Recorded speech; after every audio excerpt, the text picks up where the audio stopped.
Today, we continue our open innovation journey across the globe. We are in France. We are one of the main energy player in France. The company is called ENGIE. And I have with me Johann Boukhors. Johann is the managing director of ENGIE Ventures, also proudly named ENGIE Ventures, because again, if I'm not wrong, Johann, your experience as the CVC arm of ENGIE is almost close to 10 years. So again, what some 10 years ago might be called as new ventures, probably today is more regular ventures, right? Indeed. Hello, Alberto. Yes, and so the fund was funded about 10 years ago in 2014 now. Almost 10 years ago, actually. So I was, I think, summertime. I wasn't there by the time. I've been running it for the past 5 years now. Yes. So I will start our conversation providing a quick overview on ENGIE as a company, as a group, for the part of the audience that do not know you. And then I will ask you to walk us through the different open innovation areas that ENGIE is currently involved. From our prior conversation with you and other people of your team, I remember that ENGIE has been one of the first players actually to be really involved in entrepreneurship. I remember the Innovation Trophies initiative that has actually come back probably even more than 30 years. And has been one of the benchmarks also for the model. I remember that you, beyond the CVC arm, you also have a venture builder, and then obviously venture client, partnership networks. So it will be good also to understand across the time what has changed. So but let's start from ENGIE first. Yeah, so ENGIE is a worldwide energy player, energy leader. We've been created decades ago, and actually this is a result of different M&As. We are active today in more than 30 countries and quite focused on delivering the energy transition, what we call the energy transition.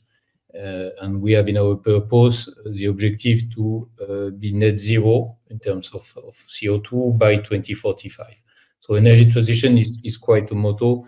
We have, just as a rough explanation, we have 4 main verticals. One is, of course, about renewable energy. So we generate solar, wind, both onshore and offshore, hydro, energy power, where we are. Second one, which is growing as well in terms of decarbonization, is about energy solution, which are decentralized asset on industrial sites mainly, and different other things. And 2 other businesses that are more from the history, but still growing, which is about flexible generation, which is about again, power generation, but from gas, natural gas and hydrogen assets. And the fourth one is networks, so both gas transportation networks and distribution networks and power networks. And in between, so we have both upstream and downstream businesses. In between, we have a midstreamer. So this is an integrated model, mainly about trading and marketing. Yeah. So these are the verticals in which ENGIE is busy with. And again, our purpose is really to drive our activities and the ones of our customers towards energy transition, towards a net carbon zero. In terms of innovation, we defined that about a decade ago and set it up and have reviewed and updated that year after year. And actually, every year we make some adjustment there. We have different pillars, starting with the ecosystem. So we have a deep look at the ecosystem, and there's a department focused on that. They do some call for projects for business units. They do they run some what we call ENGIE Awards, which is known generally speaking as innovation trophies. We also have an incubation department, which is venture building, basically. And we had set up about a decade ago a venture fund, so CVC, named now ENGIE Ventures, which is the one that I run. Yeah, let's focus on the latter part. That is the part actually you are leading. You have been leading probably since the beginning. So as far as I know, I always been talking to you. So again, you are really the person that drove the CVC arm since the early days and is currently running. So I think it's first of all, it would be good to have some figures, some numbers, also to benchmark the instrument. And again, despite it's difficult to consider CVC as VC funds because technically you are investing off balance, and so they don't have a technical proper capital allocation. But it would be good to have some numbers, some figures to understand how much do you invest on average per year, which is typically the ticket size. What are the typical conditions? Again, as far as I remember, ENGIE Ventures or ENGIE Ventures always been a very, very strategic focus, investment vehicle with a strong link with the business unit. So again, it would be good to understand how do you guys work and do the investment. This is, and then your average typical approach. And then after, I would like also to deep dive a bit more in terms of what has been changed in the past almost 10 years. Yeah, this is key. So no, I was not here at the inception of ENGIE Ventures. That was 10 years ago. I just arrived 5 years ago, but there was a key moment because this was the time when we had started a few things, succeeded in a few investments, a few strategies, but also failed in others. And there was a time to learn from the past, to have a proper look back and define a strategy, a vision, a strategy, an organization, and some processes to be able to run smoothly. So I've been busy with that over the past 5 years now. In terms of figures, to give a rough idea, we've invested so far about 250 million euros in different sectors, different startups and businesses, which means about 60 startups, external startups, and about 15 external funds. Because at the beginning, we also had the strategy to invest in other funds. So as a fund of fund activity, we stopped this latter. So we don't do such kind of investment any longer for different reasons. I will come back on that later. What else today? So we've already started our portfolio rotation. So we've already exited some startups. Some others have also failed on their own. So they're not part of our portfolio any longer. And now we have 25 startups being active in our portfolio on different geographies, some in Europe, some in North America, others in Latin and Central America, in Asia, in Israel. So in the main hubs which are innovative and where we are activities, so that we're able to leverage this. We are a small team. We are about a dozen of us located in these areas. So to come back on your question, yes, we are a strategic fund. I may come back on that as well, because we realized over time that it's not possible to be the best financial fund, neither the best strategic fund, and we had to make a choice. In particular, for the main reason being the allocation of resources. You can't do everything unless you have a very large workforce and an attention everywhere, which is never the objective and the main purpose of a corporate. A corporate has the objective to develop its own activity and not funds specifically. So we made the choice to be really strategic and to become more and more strategic over time. So this is the reason why we have stopped investing in other funds as well, because we deemed that it did not really comply at the best with our objective, our strategic objective, because we had an indirect link with the external innovation, as I was not deemed enough to reach the objectives we had defined. We had two main changes over time, and in particular before going that, I think you touch a very, very relevant point, because this is a big and frequently asked question: is do CVC should invest directly or indirectly? And I call the question that we typically ask CVC, there is not the right answer, but there is the experience of having done A and B, and probably for some period of time, A is a good solution. At a certain point, you find out that it's no longer a good solution. And I think probably my 2 cents is that in the initial phases, when you're still in your learning curve, investing in third-party funds give you the ability to create your own network. You understand how the game is played by professionals, expand the deal flow, and down the way, this is no longer probably required. So how did you come up to the decision to stop do investment into fund of funds, and why you started doing that?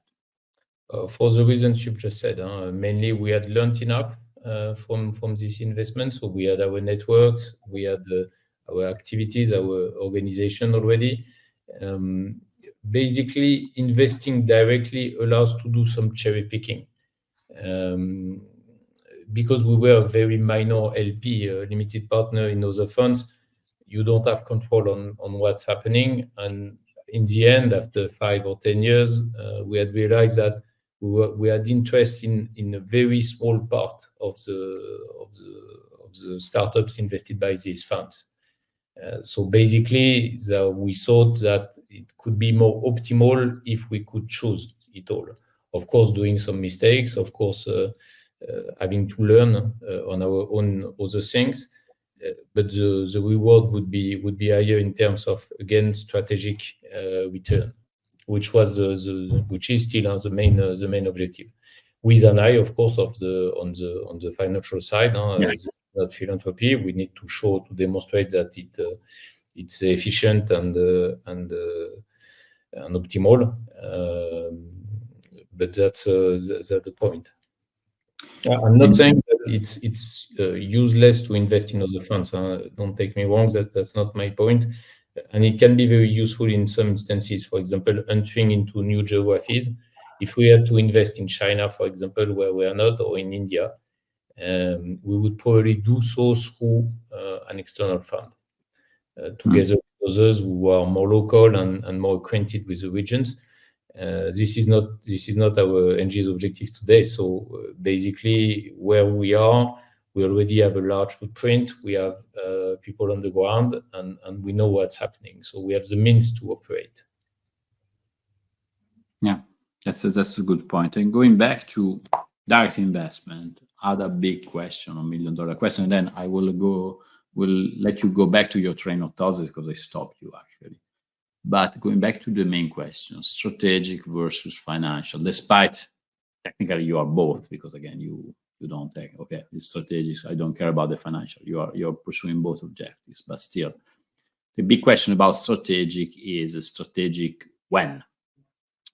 Is strategic with more on closeness to the core business, or more to what is called Horizon 1, or is strategic not for the company of today, but the company of tomorrow, so mostly Horizon 2 and Horizon 3? Because this is the real debate, because all of you are strategic, but strategic to what? The company of today, or the company of tomorrow, the company of the day after tomorrow? So that is the big question.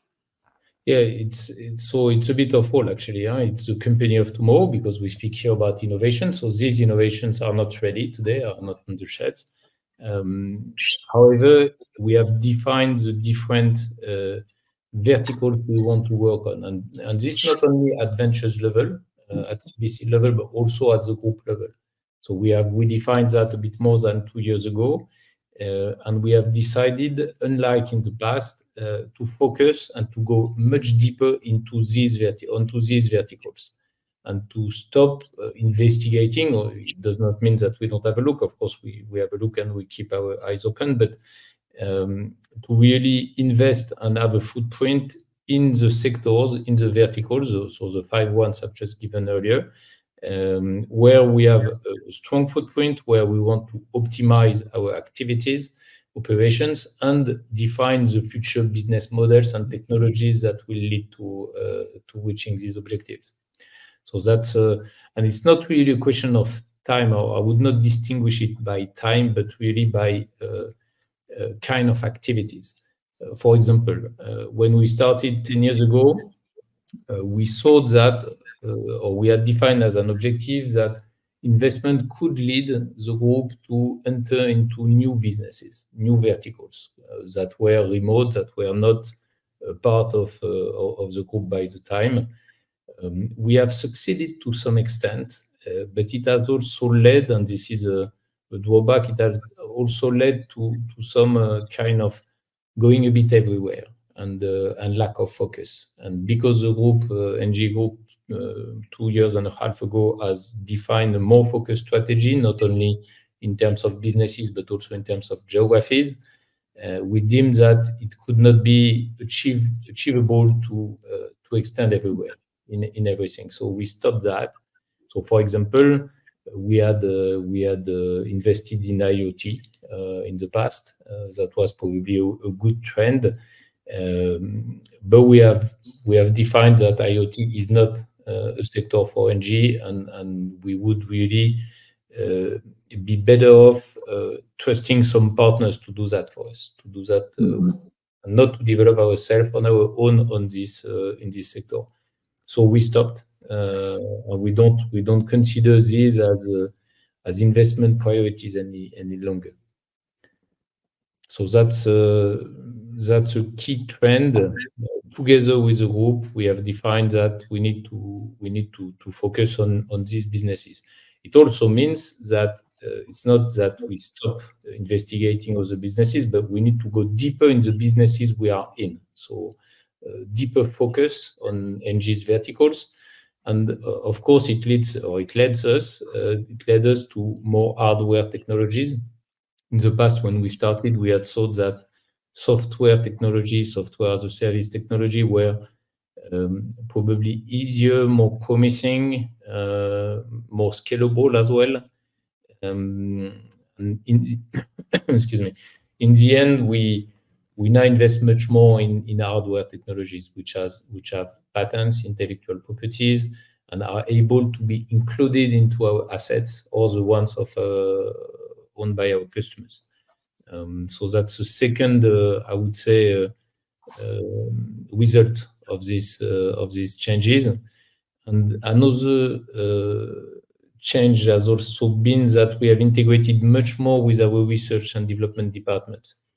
I would say that in the past, when we started, we were more using these R&D departments and business units in general of the group as people to help and to ease the due diligence on new technology, on a new business model, on commercial aspects as well for the startups. Now we tend to go much further than the due diligence. Is the technology, is the service, is the product useful for them in the future? Not only an assessment, but basically, would you contract with this company? Would you integrate its product into your activities, although these are not mature yet? But do you believe they are going to become mature on a realistic time horizon? Well, that's interesting, and that pop-ups.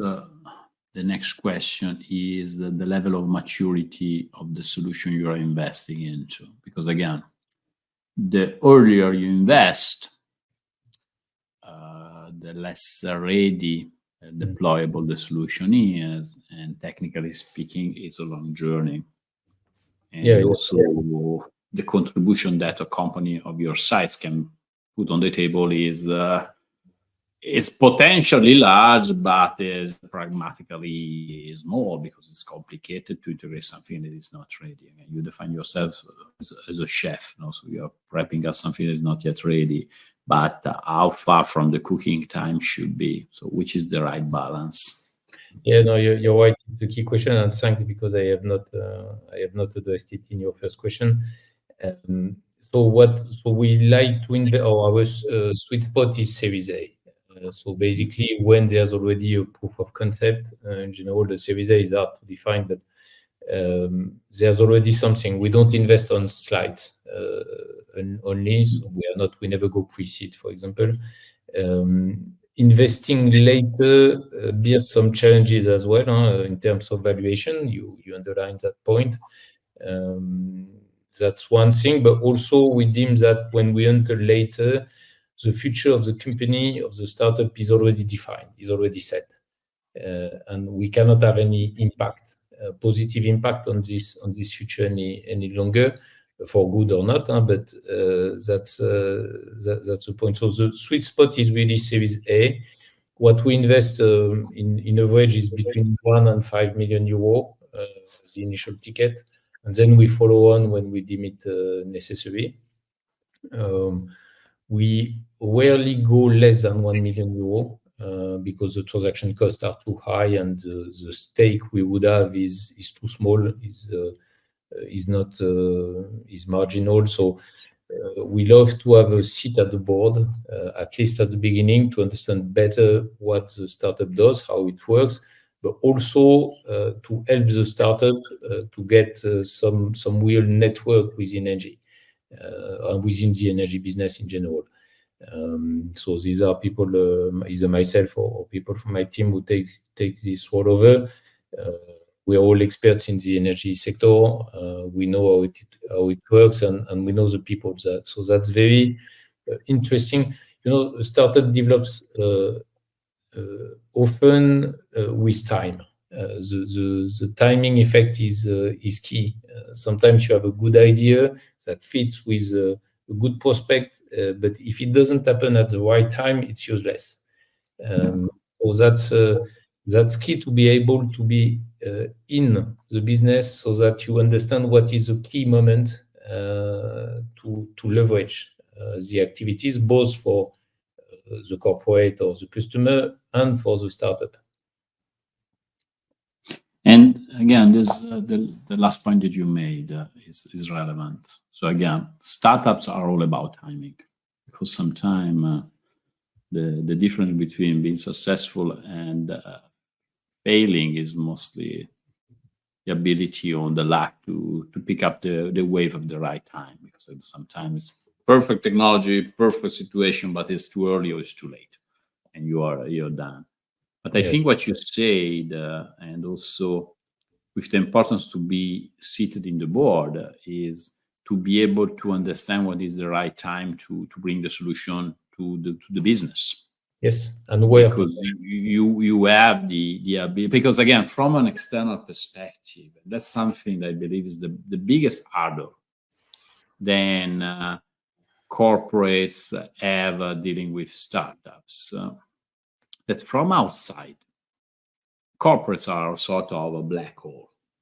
They are so complicated to be understood and so difficult to be reached. Sometimes I talk with startups, say, I have a business card of ENGIE, so I have a contact. Which business card? Who? And that's because, again, you have just a potentially entry ticket to the Louvre. Again, there is a lot of stuff over there, and not necessarily is there for you. And so having this internal translator is so important. Also for be able not to burn the opportunity with the business, because it's too early, it's burned. And when they say something is not ready, they don't want to see it again. And so also to understand exactly this is the right timing. And then going back to the first point that we made, also for the strategic investing directly, is the ability to have a bit of control You say a sentence that I think I will quote you also in the next months is we invest in companies whose future is already being set. Again, they are mature enough that they know what they are doing.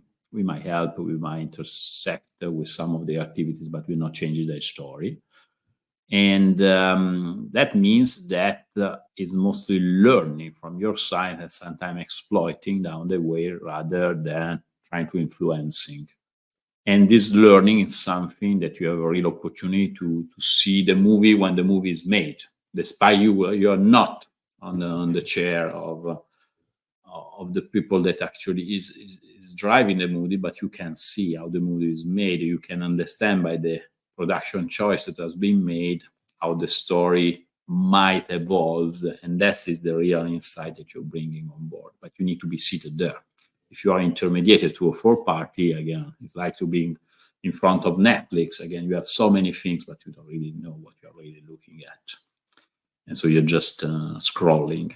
So help us a bit to understand how you really can gather the strategic information that I think is so vital for the job that you're doing, and how you convey this kind of information back to the company and back to the top management. How does it work? Yeah, so there are. So let me maybe go a bit backward. We have defined two main objectives in our activity, and now this is really crystal clear. It was not 5 years ago, but now it is. The first one is the one you quote, so strategic market intelligence, knowing what's happening on the market on both sides. And of course, as you say, having the right contact is challenging even when you're in. So even for somebody within ENGIE, knowing all the right contact at the right time, even for us, it's challenging. So I can imagine, understand that from elsewhere, from an external party with multiple other activities, it's of course impossible and at least time consuming. So that's for sure. This is one key objective. Second key objective, and is even more concrete, is to be able to get concrete partnership between the startup and some entities of ENGIE. For this, you need to have the contact. You need to be at the right time, but you need to be able to. I'm not sure I would use the word influence, but at least to have an impact.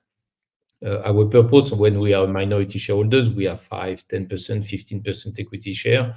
We have an influence, but it's really minor. We don't make decisions. We don't have control. But at least we're able to bring some information, for example, from what we see on the market, what our business developers, what our sales forces see on the market on a day-to-day basis, because we are part of these forums. We understand what's happening. We are all experts in this sector. So that's a good signal for the startup. Let me end with one point, and I think it is key. Why would we invest, which means dedicate some resources, human and financial resources, and efforts and risk? Why would we do that if the objective is not to have an impact? This is really the point. The objective is not to take control of the startup. We always refuse that, actually. Neither have an exclusive relationship, but at least to have an impact. If we invest either indirectly or too indirectly, sometimes this is more direct than what we think, even outside.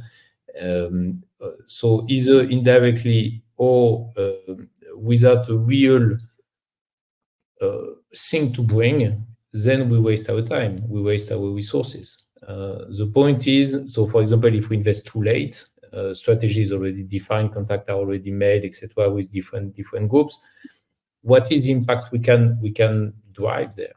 That's the reason why we don't enter too late. This is the main reason, not to force an influence that we cannot force anyway. We don't have control, but to be able to bring something. So if we do something, this is to have an impact, to help the startup develop, and possibly to integrate its product and services onto our offerings, onto our operations. How many, again, you have made, if I can remember, about 60-ish investment in the past 9 years. 25 are still active, some of them went down, some have been exited. How many of the company you invested has been acquired by ENGIE? One. And what was the use case, if you can tell? Yeah, well, I can't give many details because that's confidential. But Yes. the use case was that ENGIE has been a customer of this startup for years. It's been known and really it became co-development. In the end, we saw that it would be better if we could have control, and basically keeping such kind of minority control or shared control did not make sense to some extent after some time. But let's be clear about that. We are very clear with startups that taking control is never the objective. Is never. No, because also 1 out of 60 is not exactly something. It's not a track record of an acquirer. Exactly. And by the way, it's very typical. I asked the same question to Bosch, and they say no, because at the end, this is not the point. This is not the point. The point is to develop together, such as the joint venture, for example. Most of the time, you don't acquire a joint venture. You have it developed together with somebody else.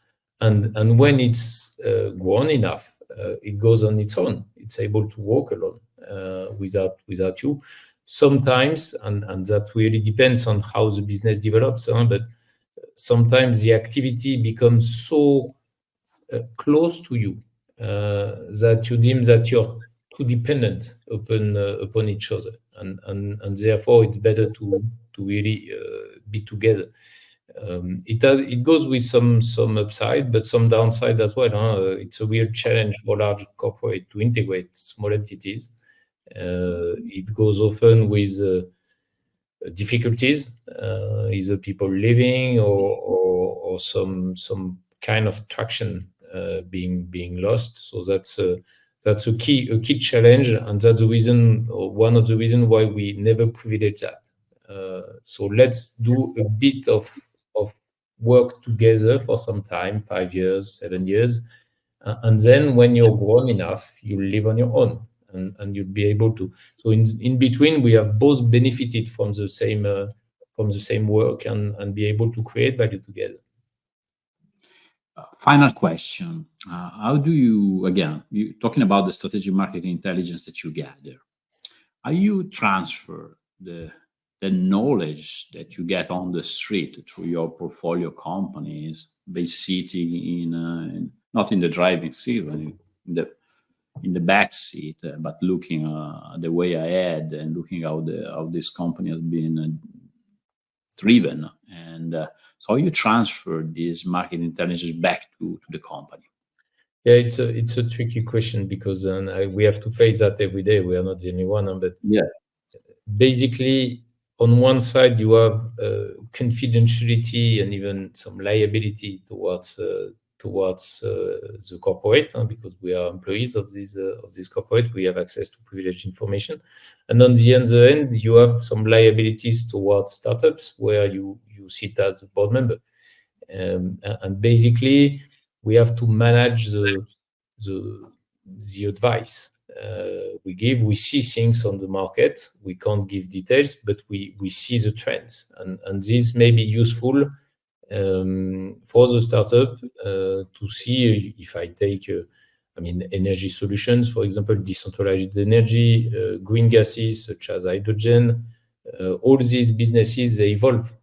If we take hydrogen, for example, it evolves every day. 10 years ago, there was nothing about green hydrogen. Today, there's a bit, some project in operation. Next year, this will be multiplied by a certain number, etc., etc. So we are able to see and to help advising what's happening for the startup to take the right decisions. Again, we have one seat out of 3 to 5, so this is not control, but these are elements that can help the startup find its way better than elsewhere. That's kind of a free advice, basically. So that's key. I would like to say that the other way around is also true.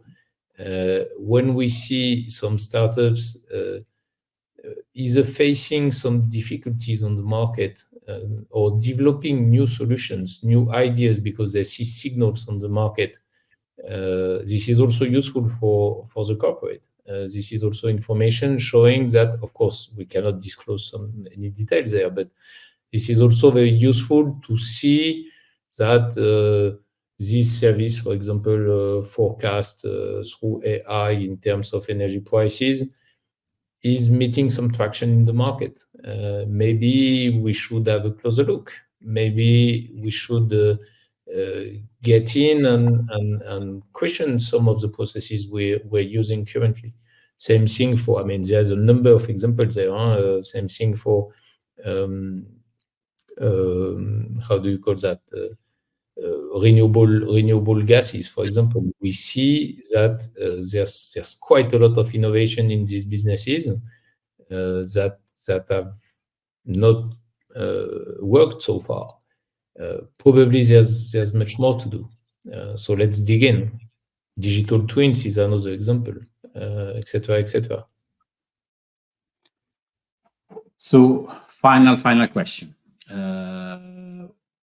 If you have to compare CVC versus VCs, because it looks like you're doing the same job, but you're not. And actually, you have similarities, but there are also big dissimilarities. What is the main difference between the two of them? Again, beyond the strategic angle, again, what makes your life so more difficult and a bit easier compared to a regular standard VC? So we are doing the same job. We don't chase the same objectives, but we have the same final goal. The same final goal, which is the startup has to succeed, has to be sustainable, and in the end be sold at a better price. That's so. This is now in between these lines. There are of course quite different added values of each. That's obvious. A lot of different, I would say. How should I say? Different goals or small goals that are pursued. If I take the CVC, for example, at least the way it works at ENGIE, and we found, I believe, quite a nice balance here. Is to say we need these collaborations to happen, and not only to happen. Actually, this is not. We don't speak about having a contract between the entity of the startup. We speak about standardizing the relationship and using it as usual, it becomes a usual process.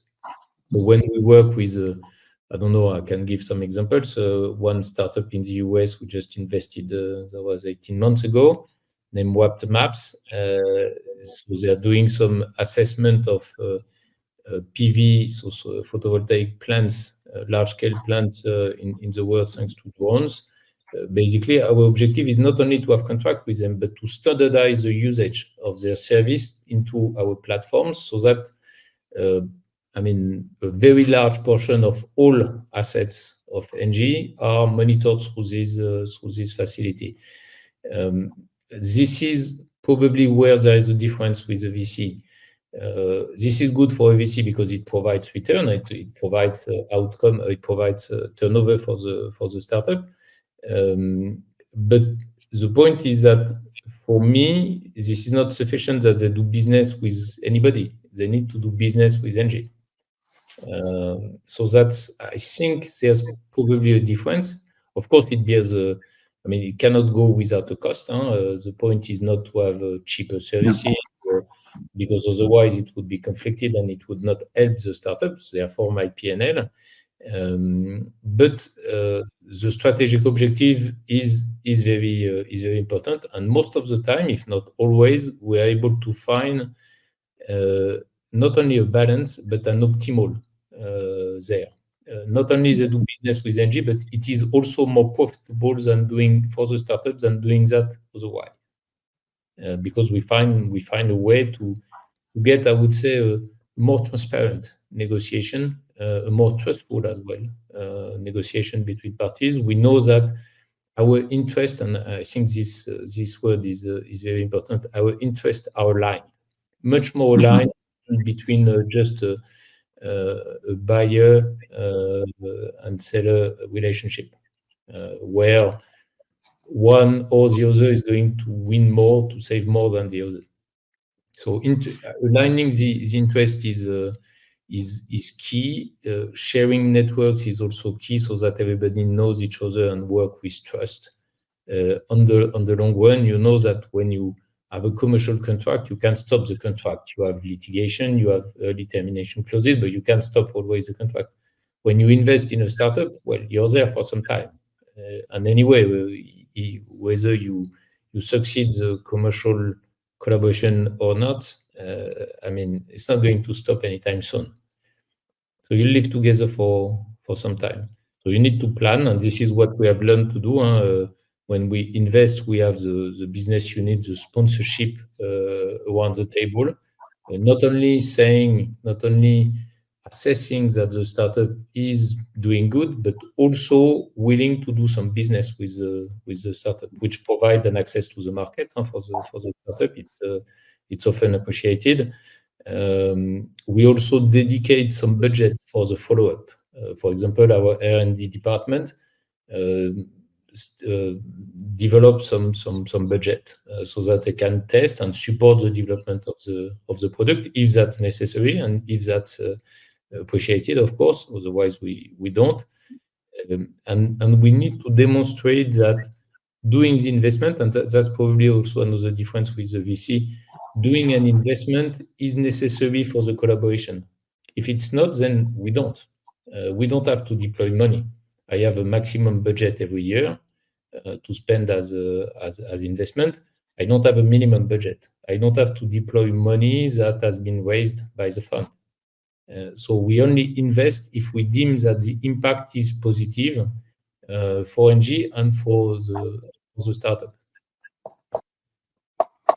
No, so just to summarize, so CVC and VC, they're doing the same job. At the end, the ultimate goal is the same, making the invested company successful.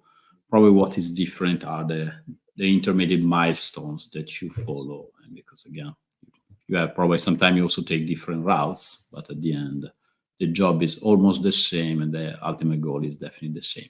So thank you, Johann, for this conversation, and let's touch base in a while to see what else will be changing in a few months and years, because again, this is an evolving game. Again, it will remain the same. Typically, is the loser. Yeah, it changes every day, and actually that's good. Otherwise, we would get bored, I guess. Exactly.